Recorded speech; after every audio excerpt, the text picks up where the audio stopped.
Hello dear everyone, मैं सुनीता सिंह स्वागत करती हूँ आप सभी का एयर केमिस्ट्री क्लासेज में। और आप ही अपने क्लास में हम लोग करेंगे क्लास 12 केमिस्ट्री चैप्टर 2 सॉल्यूशन से एग्जाम्पल 2.5 बनाएंगे। ठीक है, तो देखिए क्वेश्चन क्या कहता है। देखिए, vapour pressure of chloroform CHCl3, chloroform का फॉर्मूला हो गया, and dichloromethane at 298 Kelvin are 200 mmHg and 415 mmHg respectively. यानी क्लोरोफॉर्म का इतना है और डाइक्लोरोमेथेन का इतना है। ठीक है, तो ये हो गया। तो पहला नंबर क्वेश्चन कहता है कि calculate the vapour pressure of the solution prepared by mixing 25.5 gram of CHCl3 and 40 gram of CH2Cl2 at 298 kelvin.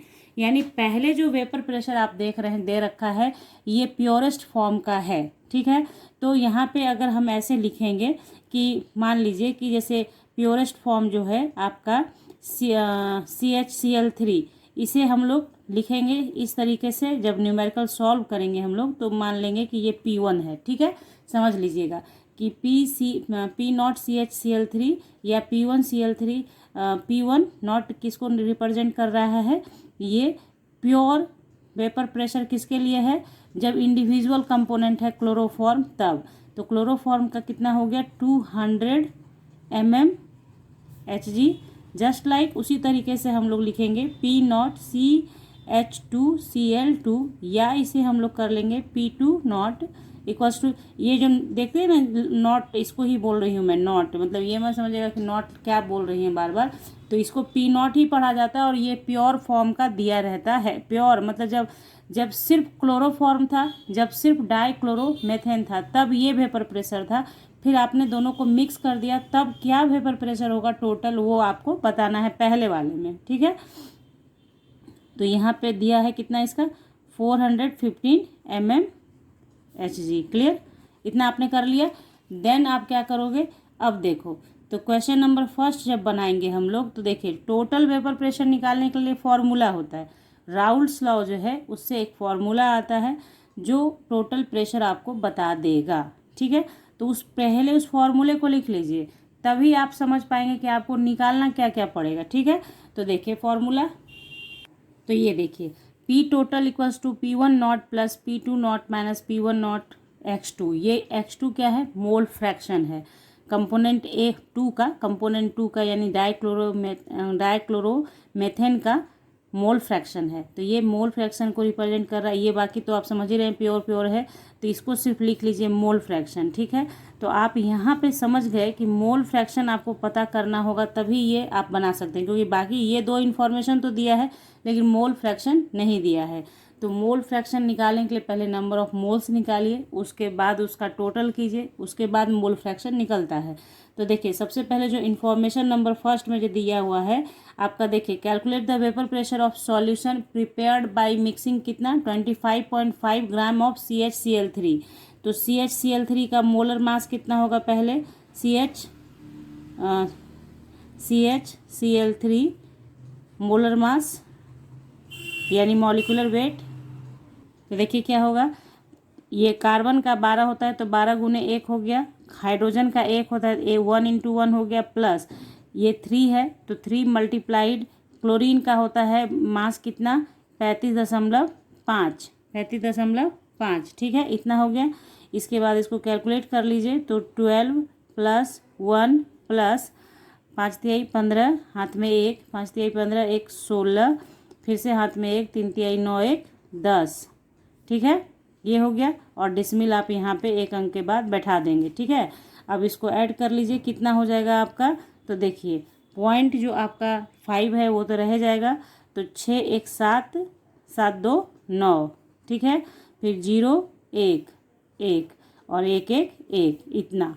ठीक है, ग्राम पर मोल, मोलर मास है ये।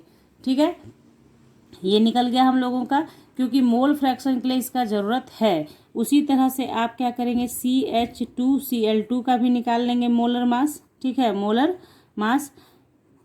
मास मतलब मॉलिक्यूलर वेट, बस इतना ही समझिएगा।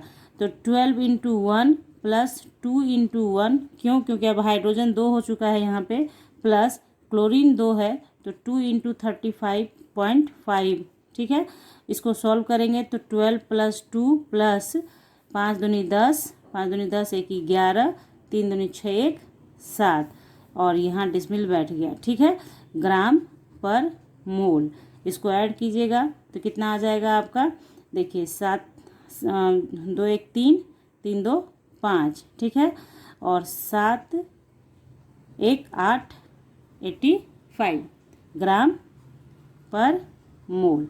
तो यहाँ आपने मोल निकाल लिया। अब आपको क्या करना पड़ेगा कि ये क्या निकला, मोलर मास निकला। और याद कीजिए मोल्स निकालने के लिए क्या करते हैं, given weight divided by molar mass, यानी कि n बराबर पढ़ाया है। ये सब चीज़ मैंने आपको सॉल्यूशन वाला, जहाँ पे आपको सॉल्यूशन पढ़ाया है ना मैंने 29 क्वेश्चंस वाला, उसमें बहुत अच्छे से समझाया है बच्चों। क्वेश्चन नंबर 2 पर ही लिया गया था उसे कि नंबर ऑफ मोल्स क्या है, मोलारिटी क्या है, तो सब समझाया। अगर आपको ज़रूरत है ना तो उस वीडियो का लिंक आपको डिस्क्रिप्शन बॉक्स में मिलेगा, उसमें देख लीजिए। स्टार्टिंग का 2 क्वेश्चन देख लीजिए, उसके बाद आके इसको कर लीजिए।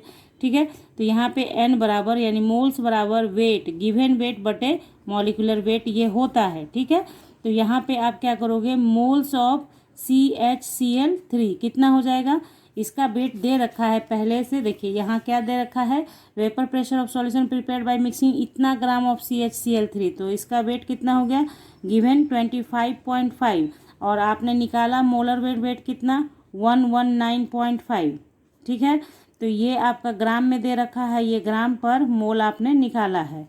ठीक है, ये हो गया। उसके बाद ग्राम से ग्राम कैंसिल हो जाएगा, उसके बाद इसको कट कीजिएगा। तो काट इसको जब देखिए यहाँ पे इसको करेंगे, डिवाइड कीजिएगा इससे इसको, तो देखिए कितना। कुछ बच्चों ने कमेंट सेक्शन में लिखा है कि मैम आप पूरा कैलकुलेशन बताइए, वीडियो चाहे जितनी भी लंबी हो। तो चलिए बता रही हूँ, जिन्हें आता है वो खुद से भी कर लीजिएगा, लेकिन सारे बच्चों के लिए यहाँ पे कैलकुलेशन सिखा देती हूँ मैं। 1195 से डिवाइड कीजिएगा 255 को, तो देखिए ये तो जाएगा नहीं आपका, तो कितना हो जाएगा, डिसमिल डालोगे, यहाँ 0 आ जाएगा। उसके बाद कितने टाइम्स जाएगा, ये 2 टाइम्स जाएगा। 2 टाइम्स जब जाएगा तो 5 2 जा 10, 9 2 जा 18, 1 19, हैंड में 1, 2 1 जा 2, 1 3, और 2 1 जा 2 हुआ ना। देखिए इसको फिर यहाँ से माइनस कीजिए, 0, 15 में से 9 जाएगा 6, और यहाँ बचा आपका 4, 4 में से 3 गया 1, ये कैंसल, इसी डिसमिल के कारण 1 0 फिर ले लीजिए। उसके बाद इसको आप 1 टाइम ही लगा पाएंगे, तो 1195। ठीक है, फिर आप क्या करेंगे, 10 में से 5 गया 5, फिर यहाँ पे आपका 9 में से 9 गया 0, और 5 में से 1 गया 4 बचेगा, ये कट गया, फिर यहाँ से डिसमिल ये उतर गया। तो इसको आप कितने टाइम आप लगाएंगे आप, तो देखिए 2 टाइम लगाया, 1 टाइम लगाया, तो 2 तो पता ही है हम लोगों को। तो इसको देखते हैं करके कि 3 टाइम में क्या जाता है, 3 में क्या जाएगा। ठीक है, क्योंकि अगर 4 लेते हैं तो 4 तो ज़्यादा हो जाएगा, ऑब्वियस है, इसको देखते हुए कि 4 ज़्यादा हो जाएगा, तो 3 टाइम ही लीजिएगा। तो 3 टाइम जब आप इसको लीजिएगा तो ये आपका कितना हो जाएगा, 5 3 जा 15, हैंड में 1, 9 3 जा 27, 27 और 1 28, हैंड में 2, 3 1 जा 3, 2 5 और 3। ठीक है, इतना हो गया, इसको माइनस कर लीजिए, तो मेरे पास इतना आ गया। तो चलिए 0.213। ठीक है, ये हमारा मोल निकल गया। ठीक है, ये इतना मोल हो गया। ठीक है, क्योंकि ये पर मोल था, ये ऊपर आएगा तो मोल में कन्वर्ट हो गया, समझ गए आप। उसी तरह से आप NCH2Cl2 निकालेंगे, तो इसका गिवन वेट है 40 ग्राम, देखिए यहाँ पे 40 ग्राम। ठीक है, तो 40 ग्राम डिवाइडेड बाई कितना से, इसका मोलर वेट कितना निकला, 85 ग्राम पर मोल। ठीक है, तो ग्राम ग्राम कैंसिल कर दीजिए। अब 85 से 40 को तो आप डिवाइड कर ही सकते हैं। जैसे ही डिवाइड कीजिएगा 85 से 40 को, तो वैल्यू जो आएगा, छोटा है ये, 85 से करोगे डिसमिल बैठा लेना, 0 आ जाएगा, उसके बाद इसको बनाना। ठीक है, तो डिसमिल बैठेगा। ठीक है, तो ये आपको वैल्यू दे देगा 0.47 मोल। ठीक है, ये आपका आ जाएगा। हाँ ठीक है, उसके बाद आपका इतना हो गया, तो ये मोल आपने निकाल लिया। अब आइए मोल फ्रैक्शन निकालने की बारी आती है। तो मोल फ्रैक्शन कहता है कि जिसका भी मोल फ्रैक्शन निकाले, जैसे मान लीजिए इसका क्लोरोफॉर्म का मोल फ्रैक्शन निकालेंगे, तो मोल फ्रैक्शन में क्या होता है, नंबर ऑफ मोल जिस कंपोनेंट का निकालना है उसका ऊपर, और फिर टोटल नंबर ऑफ मोल से डिवाइड। तो यहीं पे आप एक काम कीजिए, टोटल मोल निकाल लीजिए, टोटल मोल। ठीक है, तो टोटल मोल कितना हो गया, 0.0213 प्लस 0.47, तो ये टोटल कितना आ गया मेरा। तो देखिए डिसमिल तो रहेगा ही रहेगा, और आपका कितना हो जाएगा 3 और 415 और सॉरी, तो देखिए इस तरीके से ऐड कर लीजिएगा, है ना। इसको ऐड जब आप इस तरीके से कर लेंगे तो कितना आ जाएगा आपका 0.683 ठीक है। ये आपका हो गया टोटल मोल। अब आइए मोल फ्रैक्शन ऑफ क्लोरोफॉर्म निकालेंगे तो क्या हो जाएगा, mole of chloroform divided by total mole. ठीक है, तो मोल ऑफ क्लोरोफॉर्म ये निकला था हमारा। उसके बाद क्या है, मोल ऑफ टोटल मोल इतना, तो मोल से मोल कैंसिल, इसलिए मोल फ्रैक्शन का यूनिट नहीं होता, ये भी आप जान गए। अब ये डिसमिल से ये डिसमिल पूरी तरह से हट जाएगा, क्योंकि डिसमिल के बाद इसमें भी 3 अंक है, इसमें भी डिसमिल के बाद 3 अंक है, कोई लोचा नहीं। अब इससे इसको डिवाइड करना है 683 से, तो इसको डिवाइड करना है। ये तो आप देख रहे हैं कि ये छोटा है, नहीं डिवाइड होगा, डिसमिल डालोगे यहाँ 0 लोगे, तो अब ये आप इसका डिवाइड कर सकते हैं। तो इसको डिवाइड कीजिएगा 3 टाइम, तो 3 टाइम में आपका आ जाएगा 9 4 20। ठीक है, तो यहाँ पे आप माइनस करेंगे अब तो कितना आ जाएगा, 10 में से 9 जाएगा 1, और 12 में से 4 जाएगा 8, ये आपका पूरी तरह से कैंसिल। तो यहाँ पे फिर ये 0, फिर 1 लोगे तो यहाँ पे 683 हो जाएगा, है ना। फिर क्या हो जाएगा हमारा, 10 में से 3 गया 7, और फिर यहाँ 10 में से 8 गया 2, और 7 में से 6 गया 1, इसी डिसमिल से ये 0 आ गया। ठीक है, तो अब कितने टाइम जाएगा, तो ये 1 टाइम ही जाएगा, 3 टाइम में ज़्यादा हो जाएगा तो 1 टाइम ही लेंगे 683। ठीक है, तो ये कितना हो जाएगा, फिर आप माइनस करेंगे, 10 में से 3 गया 7, और यहाँ पे 16 में से 8 जाएगा 8, फिर यहाँ आपका कितना बचा, हाँ 11 में से 6 गया 5। ठीक है, तो फिर ये डिसमिल आप लोगे तो फिर यहाँ 8 टाइम जाएगा। ठीक है, तो आप देखेंगे कि 8 टाइम जब आप करेंगे तो उसका वैल्यू आपका आ जाएगा 4 6 4 5। हाँ, तो ये कितना हो जाएगा हमारा, 10 में से 4 गया 6, और 6 में से 6 गया 0, 8 में से 4 गया 4, ये कैंसिल, फिर ये 0 हो जाएगा, और आगे सो ऑन होता चला जाएगा। देखिए, ठीक है, तो आप ये जो देख रहे हैं ना कि ये जो 0.3118 समथिंग आता चला जाएगा, तो इसको आप मान सकते हैं, आपके बुक में जो दिया है ना डिजिट, वो मान सकते हैं आप, मतलब इस पर भी बनाएंगे, गलत नहीं होगा। लेकिन कुछ बच्चे होते हैं कि कमेंट सेक्शन में डालते हैं कि मैम बुक में ये दे रखा है, आपने ये क्यों लिखा है। तो इसको जब आप आगे तक निकालते चले जाएंगे तो ये अप्रॉक्सीमेटली आप लिख सकते हैं 0.312। ठीक है, समझ गए बात, कैसे आया ये चीज़, आपके बुक में जो दे रखा है वो कैसे आया, ये आपको मैंने बता दिया। तो जब आप मोल फ्रैक्शन ऑफ क्लोरोफॉर्म निकाल लेते हैं तो मोल फ्रैक्शन ऑफ डाइक्लोरोमेथेन के लिए 1 में से इसको माइनस कर दीजिए, क्योंकि यही रूल है कि क्या होता है, x1 + x2 = 1 होता है। तो आप किसी एक का पता रखते हैं तो दूसरे का पता लगा सकते हैं ऐसे। ठीक है, ये है फॉर्मूला। ठीक है, तो इसी तरह से हम लोग क्या करेंगे कि XCH2Cl2 निकालने के लिए 1 में से माइनस कर देंगे किसका, XCHCl3 का।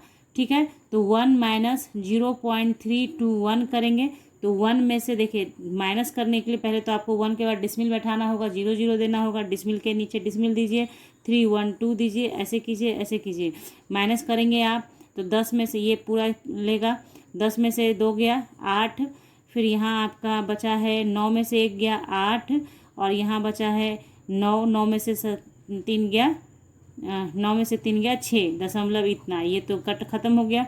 तो बचा कितना, 0.688 आपका मोल फ्रैक्शन ऑफ क्लोरो ये निकल गया। ठीक है, तो पीछे जो आपको फॉर्मूला बताया था कि P total = P1 naught plus P2 naught minus P1 not और x2, ये बताया था अभी। तो यहाँ पे आप P1 कितना आपका दिया था, देखिए आपके पेपर में देख लीजिए, यहाँ पे P1 हमारा 200 है और P2 हमारा 415 है। तो हम लोग इसको यहाँ लिखेंगे 200 + 415 - 200। हाँ, और x2 आप किसको बोलेंगे, डाइक्लोरोमेथेन को। तो इसका एक कितना निकला है, इंटू 0.688 कर देंगे। ठीक है, क्योंकि इसी को हम लोग P2 मान के चल रहे हैं, तो ये x2 भी यही होगा। तो इतना आ गया आपका। अब इसको आप सॉल्व खुद से भी कर सकते हैं, इसको आप माइनस करेंगे तो कितना है, 5 हो गया, 1 हो गया, 4 में से 2 गया 2 हो गया, इंटू 0.688। ठीक है, अब इसको पहले आप लोग मल्टीप्लाई कीजिएगा, देन ऐड कीजिएगा, तो P टोटल आपका आ जाएगा। जो मैथमेटिक्स का रूल है उसके अकॉर्डिंग कर लीजिएगा। तो देखिए जब आप इसको मल्टीप्लाई करेंगे तो यहाँ मैंने करके दिखा दिया है आपको किस तरीके से मल्टीप्लाई किया और कैसे 3 अंक के बाद डिसमिल बैठा दिया, क्योंकि 3 ही अंक के बाद डिसमिल था तो बैठाया।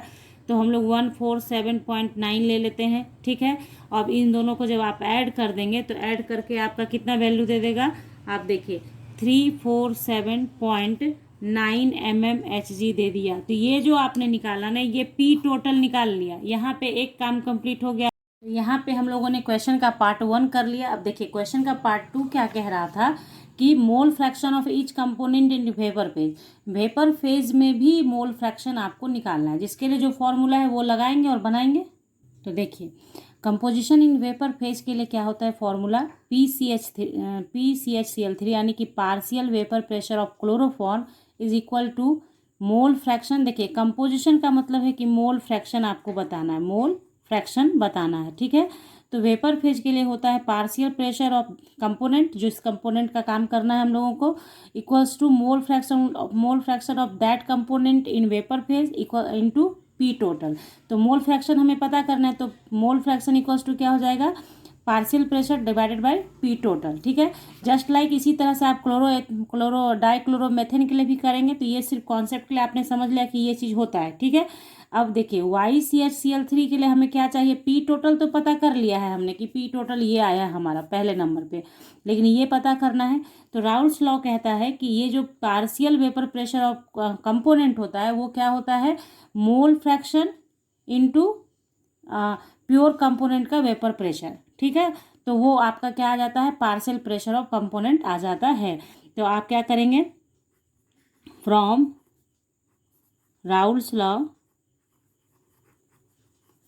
लॉ क्या होता है, हम लोग यहाँ पे करेंगे PCHCl3 equals to x mole fraction of CHCl3 into PCHCl3 in pure form, into है ये, ठीक है, इन प्योर फॉर्म, ठीक है।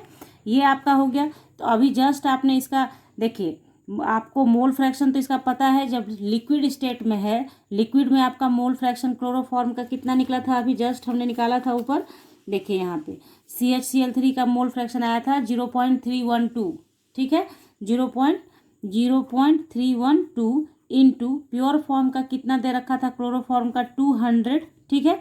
तो इस दोनों को आप मल्टीप्लाई करेंगे तो आपका ये निकल जाएगा। जैसे ही ये निकल गया तो इसको डिवाइडेड बाय टोटल कर देंगे तो हमारा कंपोजिशन इन वेपर फेज निकल जाएगा, ठीक है। तो इन दोनों को मल्टीप्लाई कर लीजिए। तो देखिए यहाँ पे इन दोनों को मल्टीप्लाई किया तो इतना mmHg आ जाएगा। सिमिलरली आप करेंगे, सिमिलरली, ठीक है, क्या PCH2Cl2 कितना हो जाएगा, देखिए मोल फ्रैक्शन ऑफ CHCl2 कितना आपका आया था, मोल फ्रैक्शन 0.688 इंटू, और प्योर CH2Cl2 का कितना दे रखा था, 415 mmHg, ठीक है, इतना। अब इन दोनों को फिर से मल्टीप्लाई कर लीजिए, जो होगा वो वैल्यू हो जाएगा। तो यहाँ पे जब आप इन दोनों को मल्टीप्लाई करेंगे तो इतना आएगा, ठीक है। जैसे मल्टीप्लाई सिखाया है वैसे कीजिए। मोल fraction of chloroform, partial pressure of chloroform divided by P total, तो 62.4 mmHg हमने निकाला है, और टोटल प्रेशर ये है, तो mmHg एक दूसरे को कैंसिल कर देगा, मोल फ्रैक्शन का यूनिट नहीं होता है। और इस डिसमिल से ये डिसमिल कैंसिल हो गया, क्योंकि इस डिसमिल के बाद भी एक अंक था, इस डिसमिल के बाद भी एक अंक था, इसलिए कोई लोचा नहीं हुआ। तो 62.624, ठीक है, और 3479। अब इससे इसको डिवाइड करना है आपको, 3479 से डिवाइड करना है हमें 624 को, तो पता है कि होना नहीं है, तो डिसमिल बैठा के जीरो लेंगे, ठीक है। तो फिर आप सोचेंगे कि हम लोग का इसका कैसे काम होगा, तो मतलब 2 टाइम भी लेंगे तो इससे बड़ा हो जाएगा, तो 1 टाइम ही लेंगे, तो 3479 कर देंगे, ठीक है। तो यहाँ पे आपका 10 में से 9 गया 1, और यहाँ पे आपका 13 में से 7 जाएगा 6, फिर यहाँ 11 में से 7 गया, 11 में से 4 जाएगा 7, और यहाँ 5 बचा है, 5 में से 3 गया 2, इतना आया आपका, ठीक है। अब इसको, इसमें क्या है, इसको फिर यहाँ पे एक जीरो बैठाएंगे और सोचेंगे कि कितने टाइम जाएगा। तो देखिए सोचने का है कि जैसे 3479 है, तो आप सोचेंगे कि 8 टाइम जाएगा, तो 8 से करके देखिए पहले, 9 8 72 का 2 हाथ में 7, 8 7 63 है ना, 8 सॉरी 7 8 56 होता है, 56 और 7 कितना हो जाएगा, 63। तो यहाँ पे 3 हो गया, हाथ में 6, 8 चौक 32 और 6 38 का 8, हाथ में 3, 8 तिहाई 24 और 3 27। तो ये तो है कि 27 आया, लेकिन यहाँ 610 है, यहाँ 832 हो गया, तो 8 टाइम नहीं जाएगा तो 7 टाइम जाएगा। ठीक है, तो 7 टाइम कितना आता है देख लेते हैं। 3 4 7 9 को 7 से करिएगा तो जो जो आएगा कीजिए इसको। ठीक है, तो कितना हो जाएगा, 9 सते 63 का 3, हाथ में 6 रहेगा आपके, और 7 सते 49, 50, 51, 52, 53, 54, 55, 55 का 5 हो गया, हाथ में फिर से 5। ठीक है, 7 चौक 28 और 5 33 हो जाएगा, तो 3 हो जाएगा, हाथ में फिर से 3 है आपके, और 7 तिहाई 21 और 3 24, है ना। तो देखिए 7 से जाएगा ना, तो बस यहाँ पे आप 24 3 5 3 लिखेंगे, तो इसको माइनस कीजिएगा, तो देखिए यहाँ पे क्या है 1.179 समथिंग समथिंग आएगा, तो उसको आपके बुक में अप्रॉक्सीमेटली 18 लिखता है। 1.79 भी लेकर आप बनाएंगे तो आपका गलत नहीं होगा। तो इसी को जैसे आप लोगों ने पढ़ा है कि जब मतलब अंक के 7 है, यहाँ 9 2 9 8 जैसा आ रहा है डिजिट, तो इसको आप एक डिजिट बढ़ा लेते हैं, तो इसको आप 8 लिख सकते हैं, कोई दिक्कत नहीं है, या 1.79 भी लिखेंगे तो भी आपका सवाल सही बन रहा है। तो यहाँ पे आपका हो गया मोल फ्रैक्शन किसका, YCHCl3 का। और जैसा कि आपको बताया है कि मोल फ्रैक्शन किसी एक का पता चल गया तो 1 में से उसको माइनस करके आप पता लगा सकते हैं दूसरे का। ठीक है, तो लिखेंगे कि since YCHCl3 plus YCH2Cl2 equals to कितना 1, इसलिए YCH2Cl2 यानी mole fraction of dichloromethane equals to 1 minus YCHCl3। तो ये आपका 1 माइनस ये आया कितना है 0.18, तो माइनस करके देखिए 1.00 बैठाइए, 0.18 लीजिए, तो 10 में से 8 जाएगा, 2 बचा, यहाँ पे 9 में से 1 गया, 8 बचा, ये ऐसा हो गया। ठीक है, तो कितना हो गया 0.82। तो यहाँ पे आपने क्या किया, मोल fraction of component in vapour phase भी निकाल लिया। अब यहाँ पे एक चीज़ देखिए आप, मोल फ्रैक्शन ऑफ कंपोनेंट कैसा आ रहा है, देखिए यहाँ 1.79 है और यहाँ 0.82 है ना। तो ये मोल फ्रैक्शन इसका ज़्यादा है, जो बता रहा है आपको कि वेपर फेज में इसका ये कंपोनेंट ज़्यादा है देन क्लोरोफॉर्म से। तो इसका तात्पर्य ये हुआ कि ये मोर वोलाटाइल होगा, इसलिए ज़्यादा से ज़्यादा वेपर में पाया जा रहा है। तो जब आप कंपोजिशन निकालते हैं वेपर फेज में, तो उससे ये भी आप पता लगा लेते हैं कि दो जो मिक्स कंपोनेंट है उसमें वोलाटाइल नेचर का ज़्यादा कौन है। जो ज़्यादा वोलाटाइल होगा उसका कंपोजिशन ज़्यादा होगा, जो लेस वोलाटाइल होगा उसका कंपोजिशन कम होगा। हम लोगों ने कैलकुलेट करके पूरा दो पार्ट में क्वेश्चन था, दोनों पार्ट में क्वेश्चन को सॉल्व कर लिया, एक जगह पी टोटल निकाल लिया, उसके बाद वेपर फेज में कंपोजिशन निकाल लिया, दोनों काम कर लिया हम लोगों ने। तो यहाँ कंप्लीट हो गया एग्जाम्पल 2.5 सॉल्यूशन का। और उम्मीद करती हूँ कि आपको ये वीडियो हेल्पफुल लगे, और हेल्पफुल लगे तो जल्दी से लाइक कीजिएगा वीडियो को, और शेयर कर लीजिएगा अपने ग्रुप में, और सब्सक्राइब करके रखिए चैनल को विथ बेल आइकन, ताकि फ्यूचर वीडियोज़ की नोटिफिकेशन आपको समय से मिले। तो मिलेंगे आपसे नेक्स्ट क्लास में नेक्स्ट वीडियो के साथ, तब तक के लिए bye, thank you, take care, have a nice day बच्चों।